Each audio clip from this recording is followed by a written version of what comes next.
Hello, faculty. Before I begin this presentation on the results of the cultural survey, I want to personally thank those who participated. I know you all have busy schedules, but in order for us to have continuous improvements, we need to hear your feedback. To begin, a few months ago, a survey was sent out to you all in hopes to provide feedback on what we are doing well, what isn't going so well, and what improvements we could make. Well, we took the data from the cultural survey and found common themes from the results. Today I'm going to discuss the top 3 themes that emerged. The first theme was twofold. Many mentioned more full-time positions and or benefits for adjuncts. First, let me address the full-time positions and how that it was established. We currently have 16 full-time positions. Each year I sit down with Doreen Jessinger, our Vice President for Online Education, and discuss online's needs in each discipline. Some full-time positions are created because of a discipline that has been demanding faculty credentials. Some positions are created because of the sheer volume of sections running. And some positions are created because student demands. There's no magic requirement to forecast full-time positions, but it is the approval of our VP who will determine each year how many I can add to our faculty composite. The next issue that emerged was having benefits for adjuncts.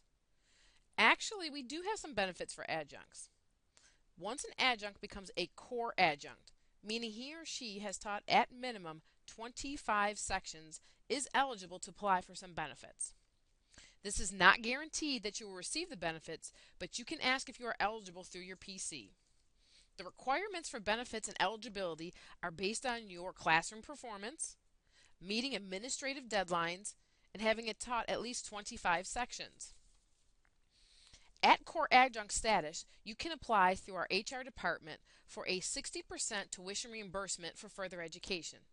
The degree must be approved through the PC and then myself to ensure it meets our needs. You are then put into what is called a queue on a first-come, first-served basis. The college only awards so many tuition reimbursements each year. So if you are not selected in the year you apply, you will wait in the queue until a spot opens. If you are selected for the tuition reimbursement, after you graduate, you must stay with the college for a minimum of 18 months. Otherwise, you will have to pay back the 60%.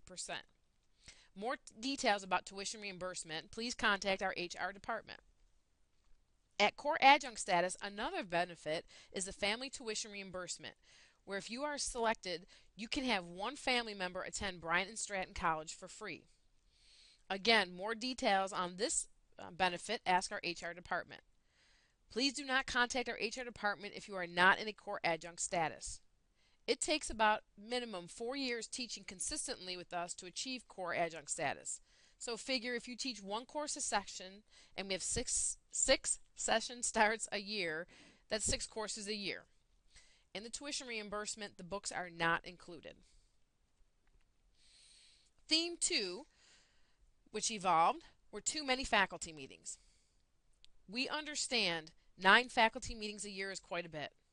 We have been streamlining them to better fit your schedule and not be overwhelming. We are regionally accredited by Middle States, and we have to conform also to New York State Department of Higher Education. In our proposal for accreditation and to New York State Department of Education, we advocated our lifelong learning and organizational development, which are our core values, in conjunction with our mission and vision statement. So unfortunately, we are bound to 9 faculty meetings a year.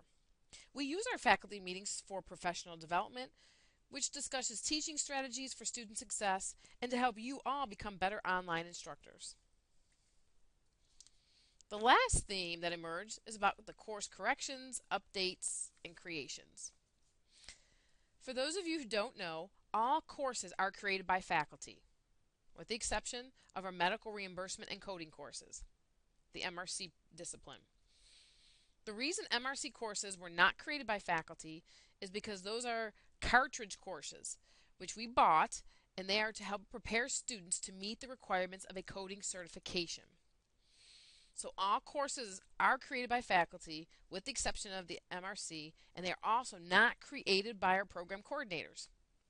Program coordinators only help facilitate and oversee committee redesigns or new builds. Secondly, all of our courses are on what's called a 2-year shelf life. When a course comes up for review every 2 years, selected faculty, those are the ones who know a rigor, they know Bloom's language, and the authentic assessment creation using a rubric will be asked to conduct a rigor audit. Once the PCs get the rigor audit results, it will then be determined if the course goes under redesign. Some of the reasons for a course to go under redesign are changes in course outcomes, change in authentic assessment criteria, or to refresh and keep the curriculum contemporary.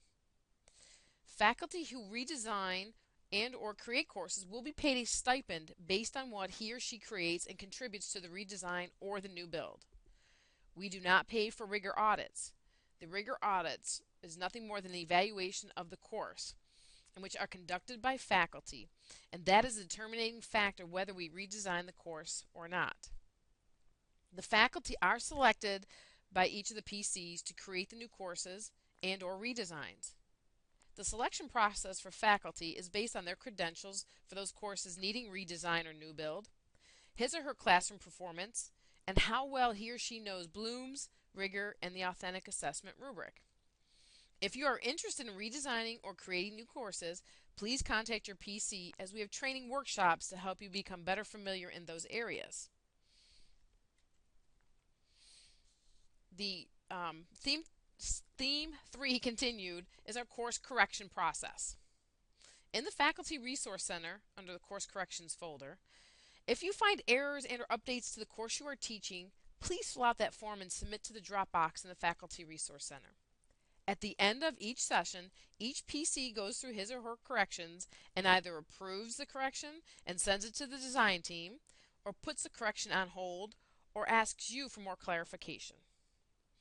As for discussions in your course, you all can swap out discussions so that it can be more in line with your teaching style, but you need the approval from your PC.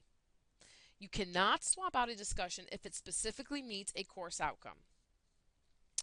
So if the course outcome is typed in the discussion forum, that will let you know that you cannot swap out that discussion. As far as assignments or assessments, you can swap those out as well, but you must get your PC approval. Once approved, you can swap out every time you teach that course. The last area I would like to discuss is some standard processes. Communication with staff. If you email us and you don't get a response, please call. We try to do the same. If we send you an email or maybe 2 emails and we don't hear from you, we give you a call. Remember, communication is the key for success. Emails sometimes don't go through, so don't assume. If you are not teaching in a session, ensure you check your Bryan Stratton email for course assignments for the next session. We start offering classes around week 4 or week 5 of the current session for the upcoming session.